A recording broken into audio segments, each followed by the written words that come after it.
If you enjoy this featured episode of Marvel Plus, please go over and favorite or follow the Marvel Plus podcast to get future episodes. The Falcon and the Winter Soldier, Season 1, Episode 1.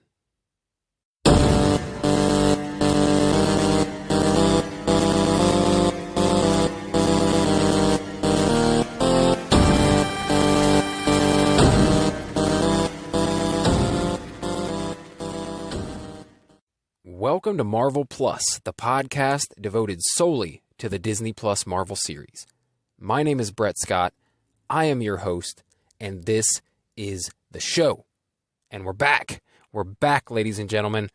1 full week off, and we are right back in the mix with brand new MCU content.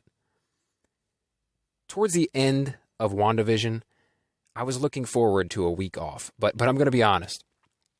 I had to force myself late last week to stay away from the mic.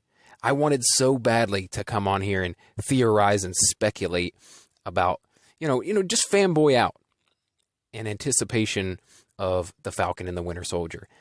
It wasn't easy, but I made myself take a break. And honestly, I'm glad that I did, because now I am reinvigorated. I'm fired up to jump back in with both feet. I don't know if you caught some of my earlier episodes before the WandaVision breakdown episodes, but I talked a lot about how pumped I was for the Falcon and the Winter Soldier. How this was the series that I was originally most looking forward to.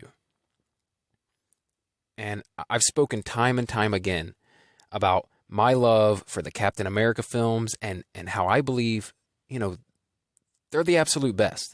It's the best trilogy of the entire MCU. You gotta love the Russo brothers. And here we are. We're finally here. The series has been unleashed. It is time. And I have a great guest with me today to help me recap and review episode number 1. Today, my friends, I'm talking to Chris Phelps. Now, if you don't know Chris, let me tell you a little bit about him. Chris Phelps is one half of the podcast duo behind Comics in Motion, where he and his co-host Dave break down movies and TV series based on comic books. And they also host The VHS Strikes Back, where they break down movies, from the 70s, 80s, 90s, the VHS era.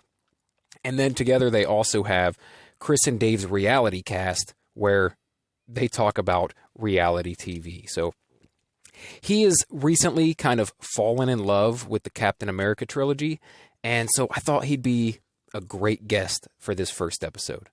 So let's not waste any more time. Chris Phelps, ladies and gentlemen.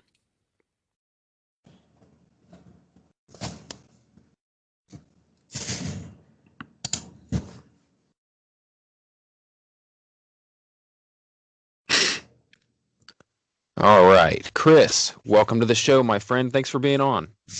Oh, no problem, mate. I cannot wait to talk about this. It's an honour to have us on, Brett, as well. Thank you, because I know you've listened to us for a while, and it's just right that I come onto your show. So thanks for having me on, mate. I'm really looking forward to this. Yeah, man, no problem. I was thinking about it, and it's been a while since you and I have actually spoken. I think the last time was it already a couple years ago when you and Dave had me on the VHS Strikes Back? It must be about 18 months. Which one did we do, Brett? I know we did Over the Top, didn't we, at one point? Not with you, but you were talking to us a lot about the arm wrestling stuff. I was. When I was on, I think we did Conan the Barbarian, because it was an Arnold movie. Oh, yeah. We knew we were chatting about Arnie, weren't we? Our love of the great man. Mm-hmm.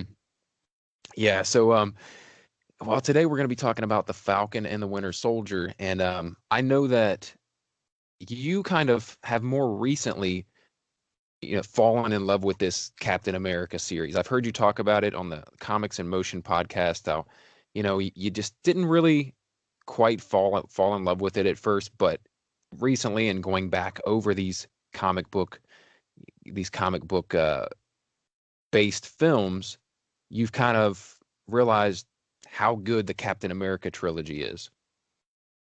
Yeah, 100%. I think for me, watching Endgame, and I know it all started with Tony Stark, the MCU, pretty much, give or take. I know the Hulk movie's supposed to be within canon and stuff, that, but they never really talk about that. But the Iron Man, it started and ended with him saying, "I am Iron Man." But yeah, Mhm. it was Dave who'd got me onto it, Brett. He just said to me, like, it's one of my favorite trilogies. And I'd watched them, but I'd never paid much attention. They were great, solid films. But over my shoulder now, Brett, he's becoming one of my favorite superheroes. Like Chris Evans' portrayal, I've got a Xbox One controller holder, and it's Captain America with his shield holding my control pad up. I've got lights, Captain America now, and everything in my man cave. So I just love the dynamic of it, and I think because it doesn't sway away far from the Avengers type things, but they all team up and there's loads of action. This for me is the Falcon Winter Soldier, leading on from Captain America, is exactly what I love in a show, a movie. It's just so good. And I love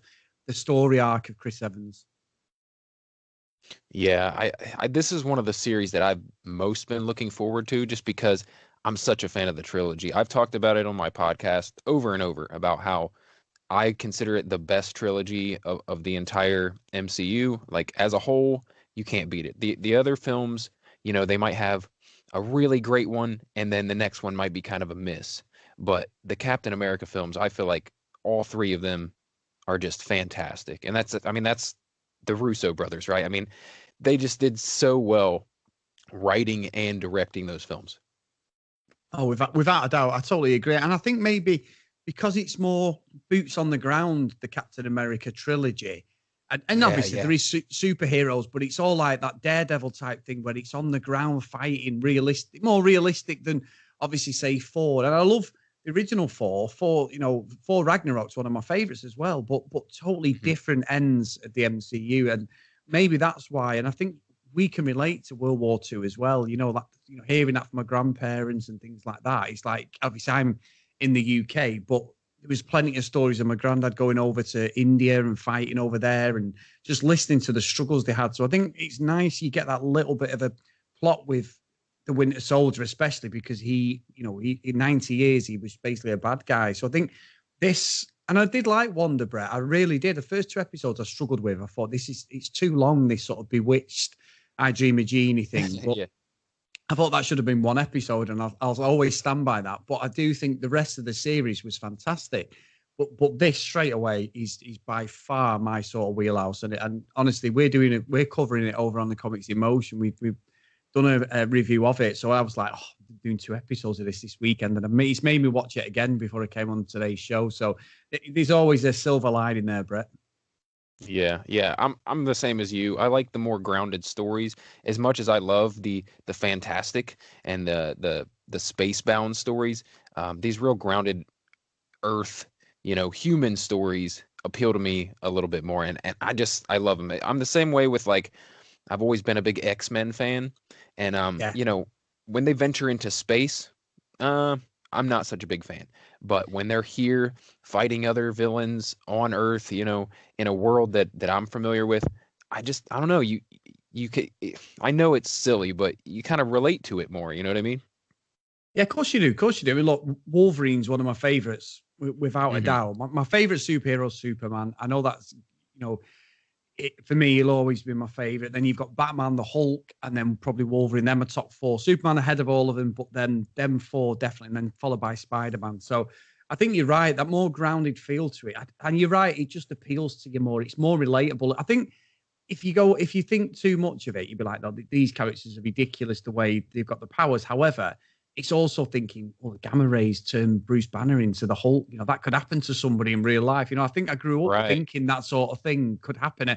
Like Spider-Man could get bitten by a super spider, and he becomes a human form of a spider. All stuff I grew up believing, Brett, thinking, well, that could actually happen. So, yeah, I'm with you. I'm Yeah, sure. totally on board with that. All right, so you ready to hop into the episode? Let's go.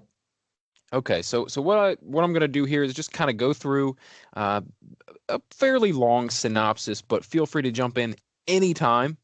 Yeah. because I will get rambling, and then there's also some questions along the way. But yeah, let's hop in. All right, so we start off right at the beginning of this.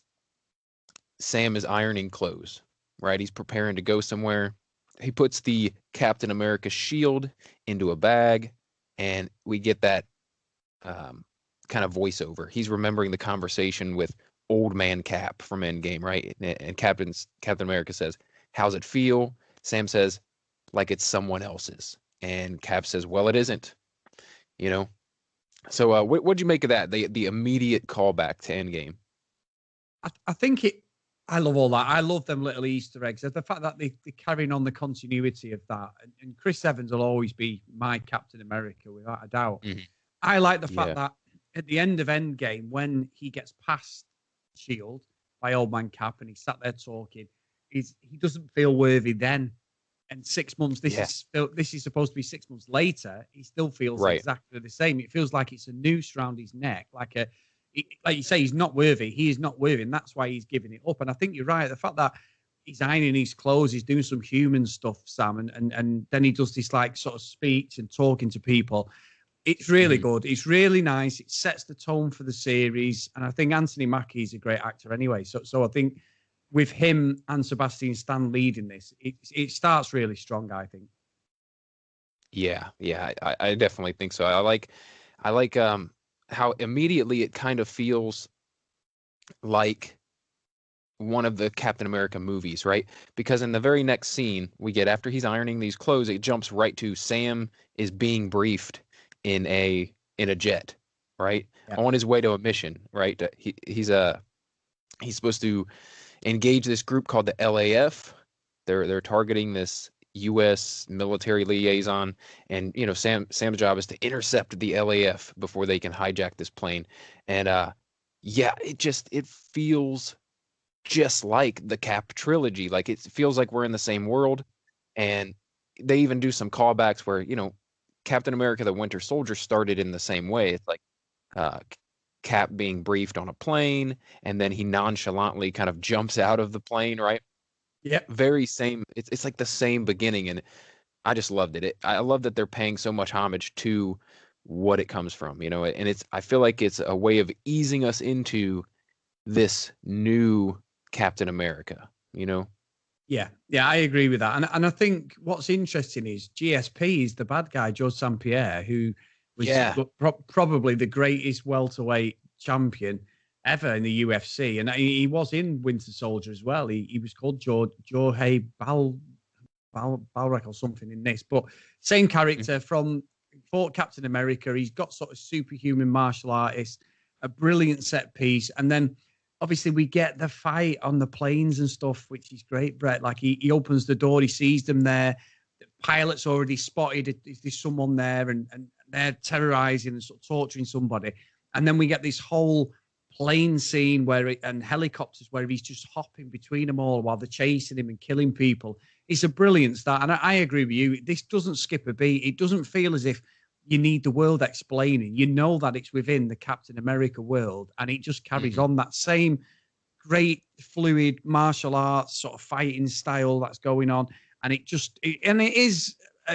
really interesting because it felt a little bit like Transformers 3 to me, where they were coming down in them squirrel suits and that. At the end in Transformers 3, there's one scene where they have to infiltrate, I think it's Chicago, because the Decepticons have got the city on lockdown, and they come in, Tyrese and stuff, and they come in and do, and I'd never seen that before in a film. And I'm not saying that they're trying to pay homage to it, because Transformers 3 wasn't exactly a great movie as such, but I'd never seen it. So seeing that and then seeing how they do it, and they do it better in this, obviously the fighting is brilliant. So yeah, it starts great. And obviously Sam's got the whole thing worrying about the Libyan border. He's got Juan Torres who's telling him, you can't go any further. And just as he's going to go over the border and they can't get him, he captures the soldier sort of thing. Well, rescues the soldier, sorry. But yeah, really, really good. Yeah, and like I was saying, and like you said as well, the fact that they use George St. Pierre again, and they seamlessly kind of made this very derivative of the Winter Soldier movie. And even though we're dealing with different characters at this point, Um, it it it felt so much like that film at the beginning. It's definitely trying to, I don't know, it's trying to make sure that we know, hey, we are in the Captain America universe. We know Chris Evans isn't here, um, and Tony Stark's not going to be showing up, but this is the same world. And you're right, man. I thought that the action in the beginning of this was fantastic, and they the way that, I don't know, just this whole beginning, it was so action packed, and then we immediately, he takes care of the bad guys, and now we're kind of wrapping things up. They're having this what do you call, like an after action little meeting at a little cafe there, and we get the introduction to Torres, and it seems like Torres is going to be a pretty prominent character in this series. Um, oh, by the way, what do you like in terms of best Captain America movie? Would you say The Winter Soldier is that movie for you, or would you go Civil War? I would probably say Winter Soldier because Civil War is pretty much the Avengers bar Thor and the Hulk. It's a great movie. We get the Basically. introduction of Spider-Man. It's a great movie. I love it. Me and Dave were talking about this. We are going to have to review it. We haven't done it yet on the Comics in Motion. I really like Civil War, but I think Winter Soldier for me is the pinnacle of Chris Evans, the whole Steve Rogers story. I think that's a great movie. Hmm. All right, so moving forward, we get the actual sit down with Torres. We're kind of getting the proper introduction to him, and he tells Sam about this group called the Flag Smashers, and clearly this is going to be a big part of the series. The Flag Smashers are a group of terrorists who kind of preferred the world the way it was during the blip. They're they're fundamentalists, right? It's fundamentalism at its finest, and this is kind of a trope for terrorists in general, right? Trying to make the world the way it used to be. And Yeah. go ahead. No, sorry, Brett. You carry on. I didn't. I thought you paused then. Sorry. Carry on.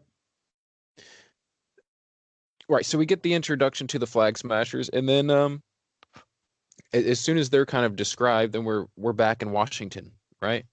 Things are more calm. Sam is making his beautiful public speech that you talked about earlier, and he's decided not to take up the mantle. He, as you said, he feels unworthy still. This is what, 6 months later, and he still doesn't feel like he's really right for taking up this mantle. He gives the shield to the Captain America Museum. And then we get a surprise Rhodey appearance. I wasn't expecting to see Don Cheadle show up, but there he is, right?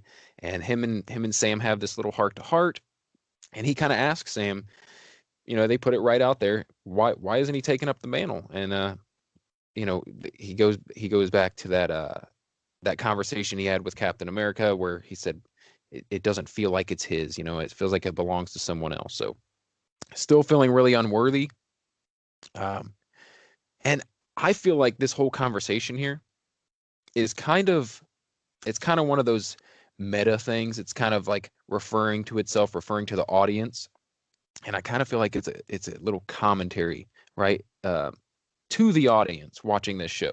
It's like validating that feeling of not being unsure of the changing of the guard, right? Like, people are so used to having Chris Evans and Steve Rogers as Captain America. And I feel like the creators of the show are kind of trying to say, like, we get it. We're there with you. These are big shoes to fill, and we feel the same way you do. Kind of easing us into this whole transition. What do you think?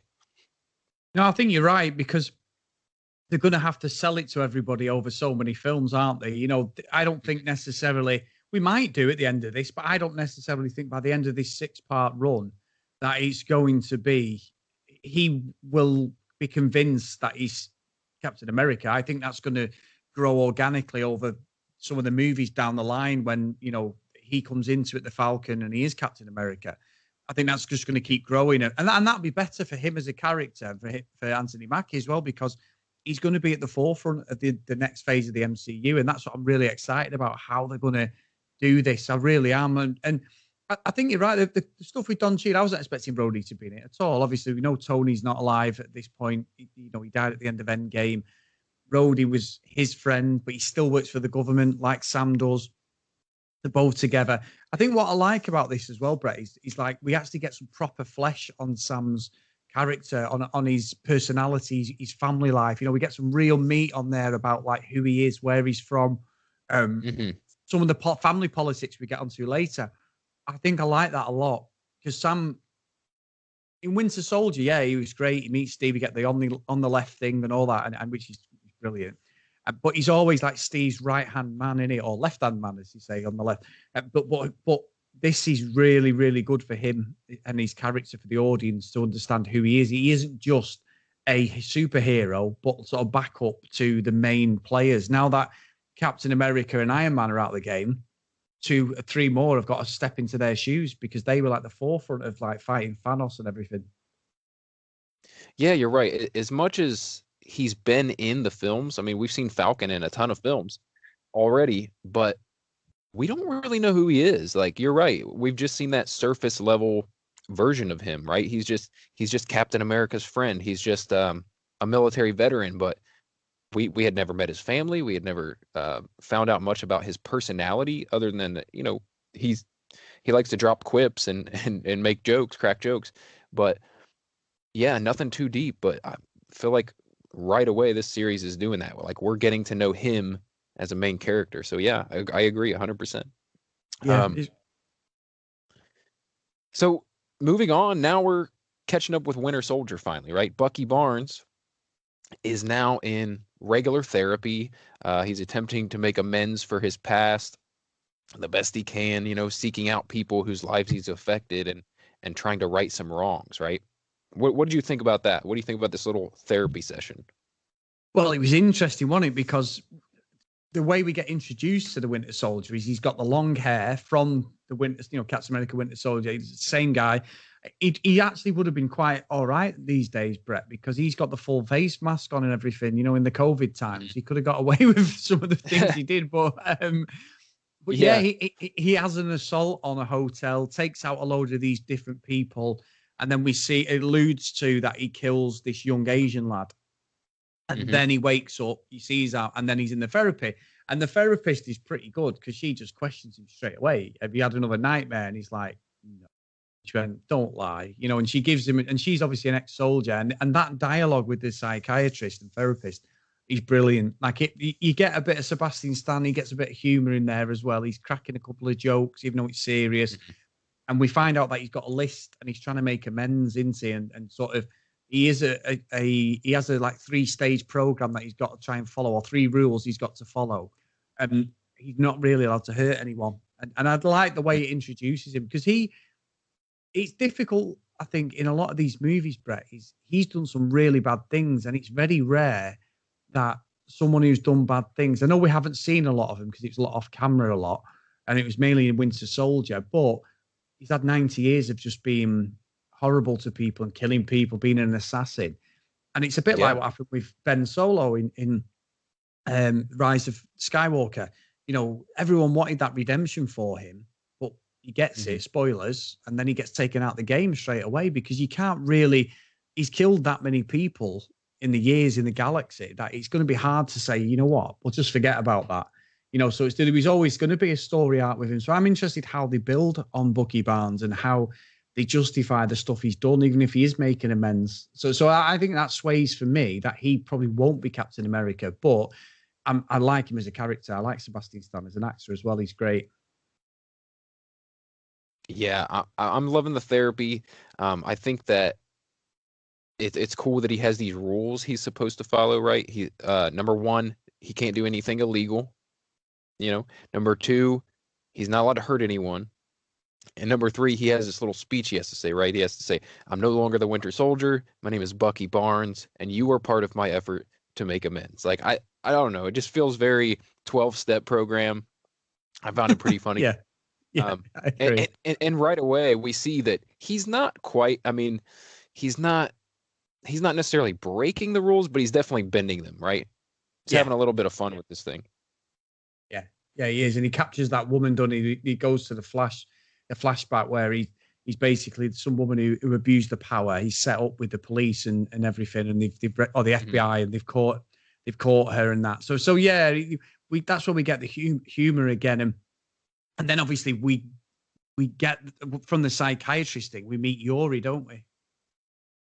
Yeah. So right after that, he's out to lunch with this older Asian gentleman named Yuri, and we very quickly, because Steve kind of has these little, like, the guy talks about his son who has been murdered, and so we put it together that Bucky, back when he was Winter Soldier, killed this guy's son, and that's what we saw in the nightmare earlier. And so now we're like, so what is he doing here? I mean, I guess this is him trying to make amends somehow, but doesn't really know how to handle it. Yeah, I think you know what though, actually, Brett, I missed the connection with Yuri and Bucky. I didn't even think when we first got introduced and he was having the argument with Unique down the alleyway about the rubbish, the garbage in the bins and stuff. Because he was so old and he looked like late 80s, maybe even 90, Yuri. I thought, is it somebody that Bucky and Steve had rescued in like one of the wars? Like after, obviously we wouldn't. Steve died. Steve got frozen. At first, I thought he was Bucky. There was going to be some flashback, and he was going to be a bit like what happened in the Wolverine when he goes to Japan and he rescues that guy, doesn't he, in Vietnam, doesn't he? The guy who wants forever life and all that.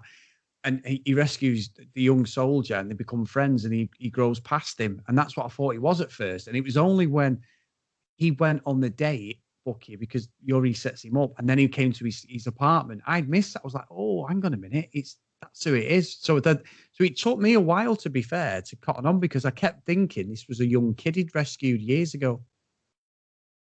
Oh, well, yeah. I don't know if they showed it directly, but I feel like I picked up on that like right away, because the old man is talking about his son when they're sitting in the bar. He's talking about his son who died. And so, yeah, I think I put it together a little quicker, but yeah, that's what we're dealing with. He has murdered this guy's son, and for no reason, apparently, right? His son was just a witness, an innocent bystander who the Winter Soldier couldn't allow to live, to tell anyone else that he saw him there. So yeah. It's great. I'm loving what they're doing with the Winter Soldier character, with Bucky Barnes, really, and how they're showing, how he's dealing with, like, he's kind of, you remember how Captain America was when he first arrived in the New World, right? When he'd been frozen for 90 years, and now he's dealing with what the world is like now. Well, we're dealing with that now with the Winter Soldiers having that same experience, because he's just now kind of, just coming to terms with the fact that he hasn't had a life. It's a brand new modern age. He hasn't had any kind of life since the 40s, and he's trying to adjust to it. I just think it's great. Yeah. So moving on from that, we go back to Sam, and we learn that he has a sister. He's from Louisiana, and we get to meet his sister, some of his family. And I gotta say, man, these actors, this is seriously believable family dynamic going on, right? Brother and sister relationship, the way they go back and forth, the banter, how they argue, it's great. It feels legit. That these actors are doing a wonderful job. Yeah, and I'll vouch for that. I'm sure you will, Brett. I've got 5 sisters and 3 brothers. So this sort of connection and the way, what I liked about it is because it's, as I said before, it's giving Sam a proper personality. He's not just this soldier.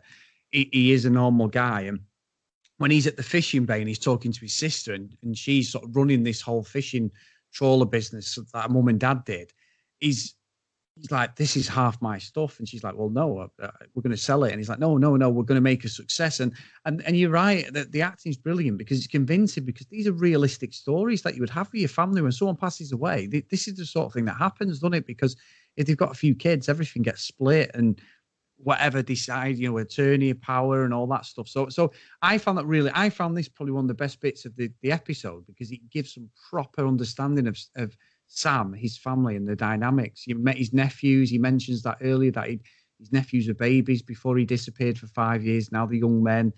Then his sister, and I must admit, Brett, one of the best bits, this whole thing with his sister, is when he goes to the bank. The bank manager just plays an absolute idiot really well, really well. And obviously Sammy's trying to get them this loan off the back of his name. And it's really interesting. Right. Yeah. And I thought it was great how, the banker, he's happy as hell to be sitting here talking to the Falcon. But yeah, the Falcon name does nothing in terms of getting a loan. Like, when you don't have a work history to speak of for the past 5 years, and you don't have any credit build up, you still can't get a loan. Doesn't matter if you were an Avenger or not. Yeah, I thought that was hilarious. It was good. And then he wants a picture with him, and he's like, no, like, get out of it, sort of thing. That was interesting. One of the lines was good, was one of them where the bank manager says what we all think about superheroes. We know Tony Stark is he's a billionaire and everything, but, or he was at this time. Obviously he's not alive, but it's when they say, like, how do you make money? And all you get off Sam is, it's just off people's goodwill and stuff. They sort of, right. Everyone wants to know what sort of money do the superheroes make, and this was great, because it's like you just said, he saved the world from Thanos and his army and just destroying planet Earth, but he can't get a loan. It's really mad.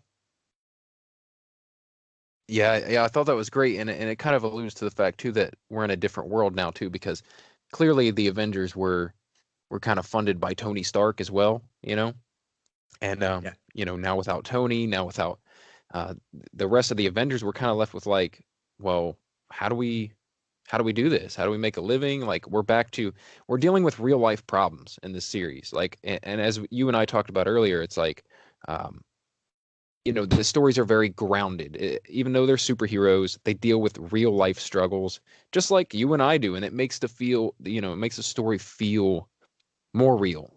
And I just enjoy that. And I think this series is doing that, man, maybe even better than the Cap films. Like, it's digging in a little more to the real life stuff. Yeah, I agree, because I think the Bucky Barnes stuff as well. He said earlier about when Sam gets taken out the plane, it's very similar to Cap and stuff when he does the same thing and just falls out the plane. But what Bucky Barnes is going through is very similar to what Captain America went through, the first Avenger, because he moves 70 years forward.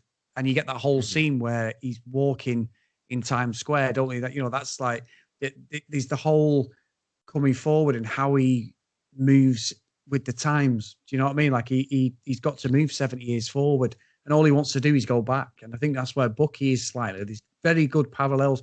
Both of them have got story arcs that have been taken from the Captain America trilogy, which is great, because Bucky is the same as Steve. He wasn't frozen, but his mind was taken over. It took nearly 90 years for him to become who he is. Yeah, I think the series is doing a really good job at giving us some of the old and some of the new, right? So they're doing all those callbacks, like you said. Like, we've got Bucky dealing with the same problems that Steve dealt with, and then we've got this idea of Sam is kind of taking over as Captain America, but not quite ready to do it. It's a lot to live up to. But we keep getting all these callbacks to the old films and the old feel. But then we get these little like now stories too. Like, oh, this is after the blip, and we're dealing with real life problems. So I think they're doing a nice blend here, where they're blending that old feel of the Captain America films with this new world that we're in now, and dealing with new characters. I just think it's good. I think they're doing it well. Like, they're not doing too much nostalgia, right? But it's just enough to ease us into this new story. I think they're doing a great job.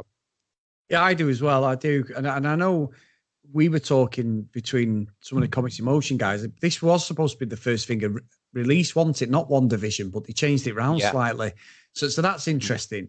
But I think you're right. I think it's laying the marker down. This rest of this series, this is brilliant. This first episode, but the rest of this series, if it carries on in this vein, it could go down as one of the best series ever. You know, like on Disney or any superhero. I always say it. Daredevil series 1 and 3, fantastic. The Mandalorian, great series. This could be up there with them both. Oh yeah, I agree. It's starting off really well. I mean, it's definitely on the path to be something great. Couldn't agree more. But jumping back into the story, we've kind of gotten off here a little bit, but we check in with Torres finally, and he's kind of embedded himself undercover with these flag smashers, right? And they're in Switzerland. They're causing chaos, and one of the members kind of, I don't know, they start a riot. They're causing some distraction so that the leader of these flag smashers can, I guess he robbed a bank. Is that what it was? He walks out with these big bags. Think so, yeah. I'm assuming is cash. And Torres tries to arrest him right there on the spot, and he quickly gets the hell beat out of him, right? In superhuman fashion, right? This guy seems way stronger than a normal man. Like there's definitely some super strength going on here. Yeah, he's got the Winter Soldier vibe about him, hasn't he? You know, the Bucky Barnes. Now, Dave actually said something, Brett, which was quite interesting, but I don't want to jump the gun with the story, but something to do with when we get introduced to a new character at the end, saying it's not the same person, is it? This guy who attacks Torres, is it not the same guy at the end of the episode? Yeah, I don't know. I've heard some people say that it could be the same person. It's an interesting thing. I don't know. Yeah, I don't know. So let's see. Sam, dead set on not selling the family boat. He vows to find a way to make things work. Right? They can't get the bank loan, and so we're wrapping up that little story. Right? It's like, damn, we can't get the bank loan. What are we gonna do? And Sam's like, don't worry, I'll make it work. And he gets a call from Torres. And well, okay, I've got to say this because he didn't get a call. He got a text. All right. And I don't know if you noticed this. I saw this on Twitter. Someone pointed it out. Did you catch that in this text from Torres to Sam, the guy puts a hashtag in there? No. No, Yeah, what's it? It's the weirdest thing. Like it says, like, call me, I need to talk to you. Hashtag important. Like, have you ever in your life seen someone use a hashtag in a text? Like, no. Like, what is that? Never. That's ridiculous. So, yeah, hashtag important. Now I'm going to be using that from now on. I'm going to be hashtagging my text from now on. That's ridiculous. I think that's just got to be a writing error, right? Well, in the UK, I don't know about yourself, Brett, but a lot of people don't even text anymore. In the UK, I would say 90% of people communicate through WhatsApp. Do you do the same in America? No, I do know that it is popular here. I know that, but it's huge. No, WhatsApp, I mean, I personally don't. Honestly, WhatsApp is huge in the UK. Everyone uses WhatsApp. Nobody uses text messages. The only people you get text messages from now in the UK are like say older parents or grandparents or people who are not really into you don't understand WhatsApp. But yeah, WhatsApp in the UK is huge. Everyone uses it. No, if you're not in a WhatsApp group, there's something going on. Everyone's in different groups. It's ridiculous in the UK. Yeah, I'm feeling a little attacked here, Chris, because I think I'm one of those old people. I'm still on Facebook. I don't use WhatsApp. I mean, you're younger than me, Brett, I think, so you're okay. Yeah, I need to get with the times. I don't know what's going on. But yeah. So what? Wait a minute. Now, so this is going to age me even more. This is going to make me seem even worse. So what's the difference with WhatsApp compared? Is it voice messaging? Is it video messaging? What? Both. I think it's you can transfer with WhatsApp. You can transfer media, pictures, videos, everything. Because obviously, with a lot of the phone contracts in the UK, they charge you for sending picture messages or videos. Well, WhatsApp's all controlled by your data or over Wi-Fi. So people send files, music, whatever. You can do all that, there's loads of jokes and stupid things go across WhatsApp. Definitely not for the faint-hearted. Okay. Some of them, Brett, but it's a lot easier to communicate than it is over text messaging these days. You know what? I think we may have found the difference here because there's over here, there's nothing that prevents you from sending video or, I mean, like, I guess it may use your data, Yeah, but it would yeah, do that. It would do that regardless. Even if you were using WhatsApp, it would yeah, use your data. But I think, as you were saying, like you get kind of charged for sending messages and pictures and whatnot. yeah. Um, where that's not a thing here. Like I could send as many messages and pictures as I want. It doesn't charge me. Right, that's So interesting. maybe that's the thing. Maybe that's why the people there have kind of moved over to WhatsApp because it's cheaper to do so, right? Yeah, and you can do like Skype. You can do video calls and conference calls. So you can have I have a groups of work and that. So we might have 4 or 5 people in there. We all love football, soccer. And on Hmm. a Saturday afternoon, when all of the soccer's most of it's on a Saturday, we're all there abusing each other and giving each other stick because people support different football teams. So that's a great interaction because a text is usually a one-to-one thing, whereas in WhatsApp you can have 10 people in a group or more. You can have as many people as you want in these groups. So it's really good way. My family does Hmm. it. These say I'm the oldest of 9 brothers and sisters. So all us lot are in there. My wife's in there, my daughter, everything. So we've got about 15 people in these groups. It's great. It's a great Hmm. way to communicate with the family. So yeah, I think that's a good way. Well, that's cool. Okay, so it's more of a community thing. I get Yeah, it. yeah. That's pretty cool. That's pretty cool. And so now I'm gonna have to get with the times and check out WhatsApp, see what it's all about. I'll have to Uh, get you in one of our groups, definitely. for sure. All right, so let's see. He after the hashtag, he fills in Sam about the flag smashers, right? He sends us video of it, and Sam comments on how strong the guy looks. Just like we were saying, he looks incredibly strong. This guy who beat up Torres. And did you catch this? Uh, Torres, like, Sam's looking at this guy's like, man, he seems awfully strong. And then Torres starts to ask him a question. He says, hey, you don't think he could be a and then Sam cuts him off and kind of ends the conversation. What do you think he was going to say there? He was going to say super soldier? I think so. I think so. Yeah. Bucky Yeah. Barnes' job. I think exactly the same. That's why he stopped him, didn't he? Because he'd asked earlier in the show, Torres, about Steve saying, Hmm. we heard that you flew into the moon. It's just like, Yeah. what? So I agree. I think the good thing is with Torres, Dave was telling me actually that Torres apparently plays the Falcon in some of some of the comics. Sam becomes Captain America and he becomes the Falcon, Juan Torres. So I didn't even know that. So he said he may never do it in this series, but it's the fact that the Mm. Easter egg nodding to the original material, which is great. Yeah. I mean, look, Dave is always coming through with that deep cuts comic book knowledge. Like, he knows a lot more than I do when it comes to the source material. Yeah. And, like, he's schooling me all the time on stuff. So you got a great co-host over there for a comics, comics and media podcast because Yeah. he really knows his stuff. I didn't know that at all, but it makes sense, and I feel like they could, if they wanted to transition and make Falcon become Cap, and then have Torres take over the Falcon mantle. That would work pretty well. Yeah. Yeah, it would, to be fair. And I think you're right. The Flag Smasher stuff's great because this is going to be something that runs through the series, I think, as we go on into it. We're going to have to find out who these are. There's got to be a big showdown with the bad guys, definitely. Yeah. Okay, so we get the big reveal at the end, right? Where it turns out that the shield that Sam donated to the museum, well, it's no longer at the museum. It's been given to a brand new Captain America. He's like, they bring him out on TV. It's this big moment. And I know just from hearing others talk about it that this is supposed to be US agent, right? Yeah.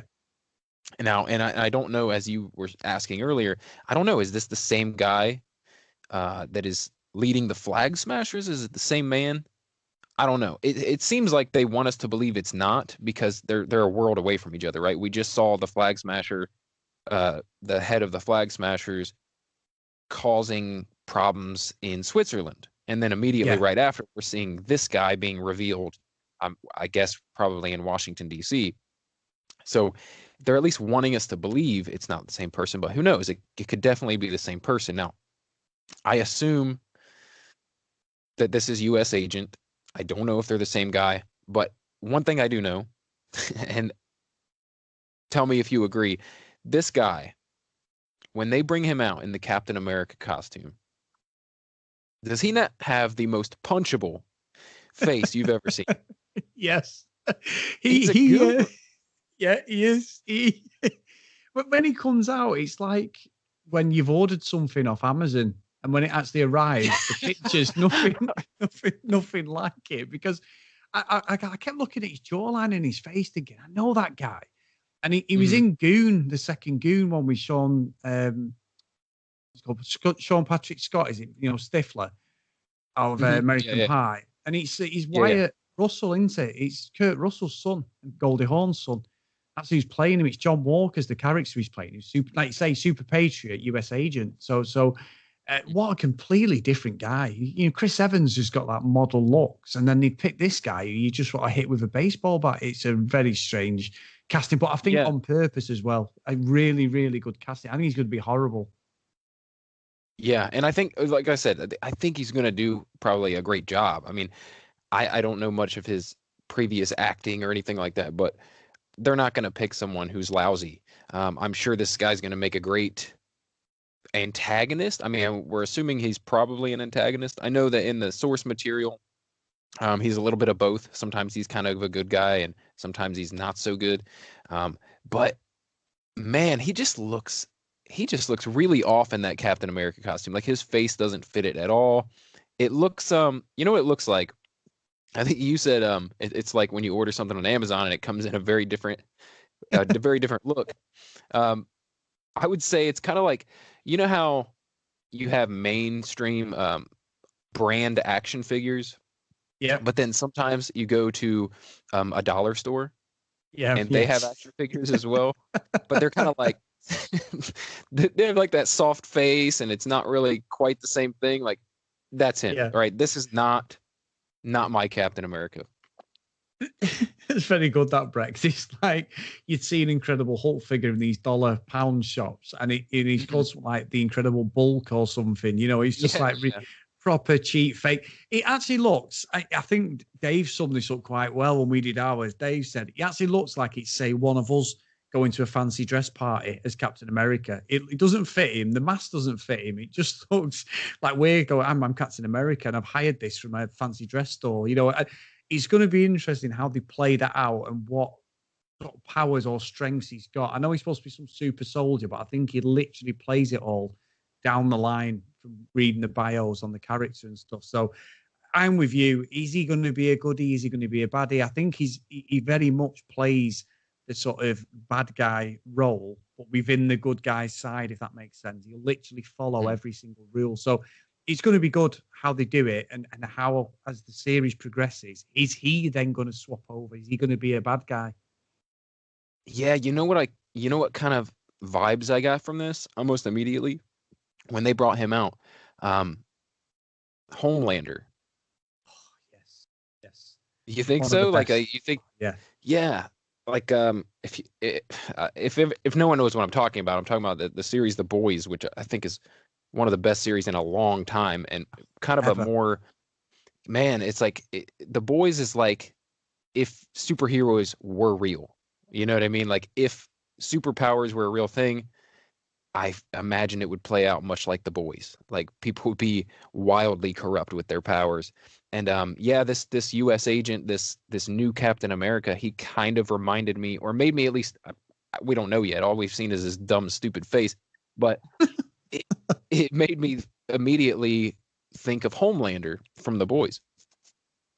Yeah, that's a great call. That I didn't mention the boys earlier, but the boys is as good. I think the boys' second series was better than Daredevil. I love the boys. It's Anthony Yeah, Starr. I follow on Twitter, and I follow like Carl Urban and Jack Thingy who plays Huey as well. I think they're great guys, but Homelander's one of the best bad guys I've seen for a long time. And if this guy can replicate that while still having the public support, but in the background, he's an absolute horrible, horrible guy, then we could be onto something big with this series, definitely.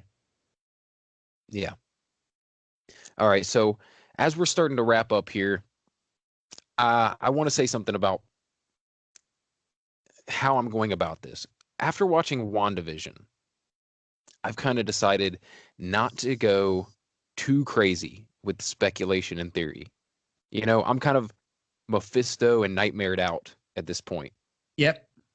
Yeah, it honestly, like, I felt like all the speculation throughout WandaVision, it was just too much. You know, it took a lot of the enjoyment out of it. I mean, don't get me wrong. I love trying to figure things out week to week. It's what this podcast is all about. It's what being a fan is all about.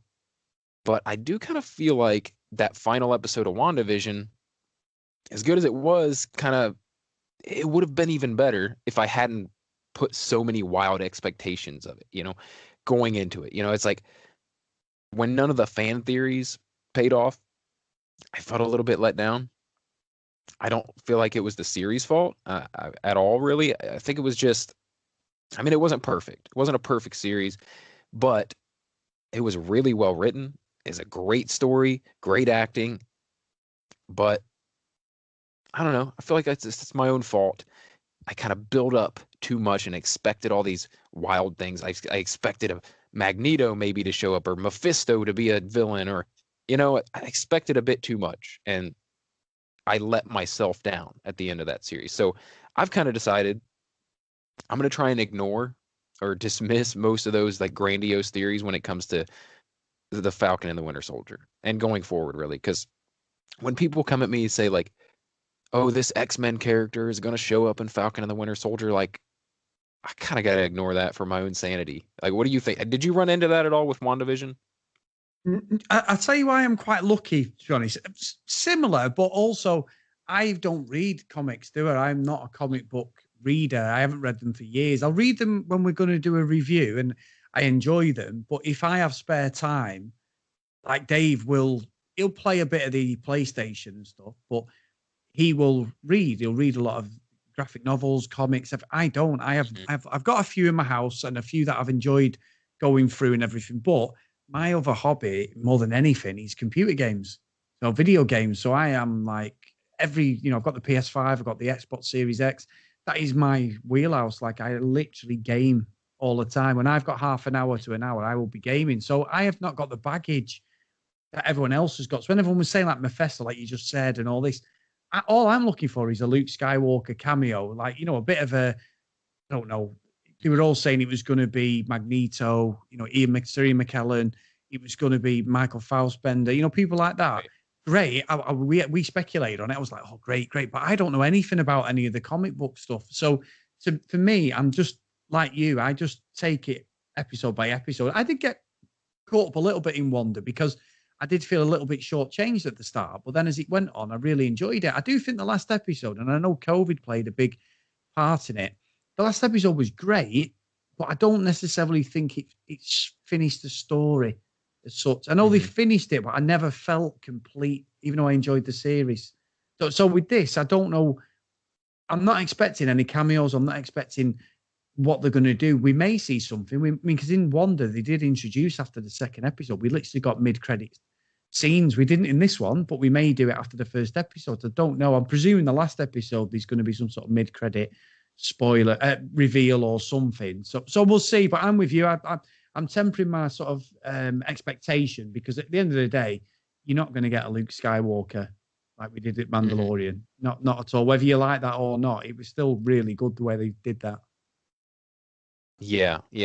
I think, I'm just kind of referring to the fact that going into this, I mean, months back, like way before we even got WandaVision, people were saying, oh, Falcon and the Winter Soldier, well, it deals with the super soldier serum, so it could lead to Wolverine being introduced, like, things like that really would get my hopes up. But I've really gotta not buy too much into that, or else I'm gonna ruin it for myself. I'm gonna be happy. I'm gonna be happy to just be a fan of this show, because so far it's really good, and I don't want to put too much on its shoulders like I did with WandaVision. Yeah, I think you're right. I think you got to take every episode as it comes. Mm-hmm. All right. All right. So, kind of final question before I release you back into the wild here. Do you think you kind of alluded to this earlier, but do you think Sam eventually does take up the mantle in this series, or do you think it'll end before that happens? Or will he ever? Maybe he'll never. Maybe he'll just stay the Falcon. But I don't know. What do you think? I think what I'd said earlier, I'll stick to is I think he's unwillingly going to become a version of Captain America. Maybe because this John Walker Captain America they've just introduced is so bad. Him and Bucky are like, this is just tarnishing Steve's memory. We need to, understand that Captain America isn't about this guy. I'm going to get the, because we have seen some trailers later on in the series where they have actually got the shield. So they obviously must take it back off him unless they have another one, another vibranium shield. So I think that he may do by the end episode, but he won't necessarily wear the suit. And then that's where you may see him develop more in some of the films that are coming in the next phase. But either way, he's going to be fascinating to watch. And I think we've just said about speculating, but that's probably my only real wish speculation is how are they going to tie Sam into being Captain America? So it's a great question, that, Brett. Yeah. I hadn't thought about that with the shield, though. We see them playing with that shield a lot in the trailers. And yeah, how's that going to happen? How are they going to get that thing back? Or is there another shield? I don't think there is. I don't think there's another one. Like Cap destroyed one of them in a battle, or Thanos did. And then he got a replacement from Iron Man, and then I'm pretty sure that one got destroyed as well. I don't know. I don't know what's going to happen with the shield. I don't know if there's 10 shields. If they steal it back, what's going to happen? But yeah, it's interesting, man. I think you're probably right, where I'm not sure if they'll completely resolve whether or not he's Cap by the end of this series. I think that it might play out in films to come. So, yeah, Chris, this has been awesome, man. As I knew it would be. Thanks for coming on. And don't be a stranger, dude. I'd love to have you back for one of these other series for What If or Loki or something like that. I'd love to have you come back. Get me on for Loki, Brett. Mark it down because I'm really excited about that one. Get me 100%. I'll come back on, mate. I love it. I mean, I loved it today, just chatting about this. Just two friends just chatting openly as well. And I do love the podcast. I've got into it over the last few weeks. So thank you for having me on. And I just think that my episode was better than when you had Dave on. So that's all that matters. We'll make sure that he hears. Hey, even if he doesn't listen, I'm going to send him this little segment here where we talk about how much better your episode is than the one he was on. All right. But no, Loki, get me in there, Brett, definitely. All right. Thanks, Chris. We'll talk to you later, man. Take care. Okay, Brett. All done. All right, man. Thank you so much, man. Don't be daft. Honestly, I mean that. Get me on for Loki, 100%. It's June, isn't it, when it starts? So please, I'd love to come on. I want to. I think I made a little bit of a mistake here is where I took too many notes for this thing. Like, you know what I mean? Like I where you would be talking about something for a minute, and then in my notes we hadn't gotten there yet, and I would just say it anyway again. Like I'd get caught up in it. So don't be daft. We did it yesterday, me and Dave. We were talking about this, and I described the guys coming in, and David said about the squirrel suits, literally the next sentence, and then he was like, and afterwards he went, "Oh, you had already said that." We all do it because you're trying to express what you're seeing. I'm no expert. We just do loads of podcasts. It was fine. Yeah, I really enjoyed it, Brett. Honestly, don't beat yourself up, mate. It was really good. Yeah, I'm just a little self-critical. It's all right, man. But it's going to turn out great. I'm going to put it together, and it'll be out tomorrow morning. So tag me as well, and I'll put it on my social media as well. Absolutely. All right, man. All right. Well, enjoy your football game. Right? Is that what you're doing today? Yeah, Manchester United are playing against a team called Leicester in the cup. So, they've got to win today. Have to win. All right, man. Well, enjoy that, and I'll talk to you later. Take care, pal. See you in a bit. Bye. All right, ladies and gents, that is going to do it for the conversation with Chris. I really hope you enjoyed hearing it as much as I enjoyed having it. But one last thing before I wrap this up. We had an email this week from Steve Banvard that I wanted to include because there are some things he mentions that we didn't really touch on in today's episode, and it's something I feel really adds to the conversation. So here we go. Steve writes, and hang in there because this is actually 2 emails combined that he sent, and I want to read them word for word. So hang with me. Steve says, after Marvel's fabulous television show debut on Disney Plus with WandaVision, I'm fully on board with this latest Marvel installment. The Falcon and the Winter Soldier is very much a reset for these 2 characters following Avengers Endgame. Both men, victims of the Thanos blip, are trying to find their place in the world, a world without Captain America. My only concern with the first episode is the pacing. Within the first 10 minutes, we are treated to a high-intensity aerial dogfight of Falcon flying from a plane to another plane, to a helicopter, and through death-defying canyons, all while avoiding gunfire and exploding missiles. It's a real special effects-laden spectacle. Then, for the remaining 40 minutes, the wings are put away, and the rest is all rather mundane in comparison. Therapy sessions and applying for bank loans. With the Falcon and the Winter Soldier, I expect a more grounded story, so maybe there's not a real opportunity for big, spectacular action sequences going forward. And this was their one chance to go big. A purposeful, though, possibly misleading decision. And that brings to question, do you think anything else in the next 5 episodes could top that first 10 minutes of episode 1? Did the Falcon and the Winter Soldier prematurely blow their special effects load too soon? And will viewers feel disappointed that the rest of the season does not equate to what was promised by those first 10 minutes? Also, I want to take a moment to talk about some missed opportunities to address race.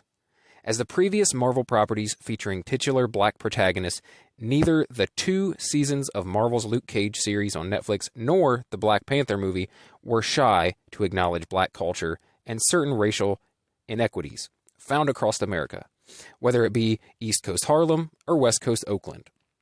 So it's a bit glaring when race is not addressed in The Falcon and the Winter Soldier. There's a brief scene in episode 1 with Rhodey and Sam. If we consider Iron Man and Captain America the 2 pillars of the first 3 phases of the Marvel Cinematic Universe, we finally have a scene with War Machine, the Black Iron Man, and Falcon, the heir apparent Black Captain America. Yet neither man acknowledges the importance of this interaction. Then, later in the episode, Sam and his sister are rejected for a bank loan. This scene, coupled with all Ms. Wilson's previous attempts to get the loan, has undertones of systemic racism, yet it's never openly called out as such. And that brings me to this question. Are the Disney Plus producers purposely avoiding discussing race?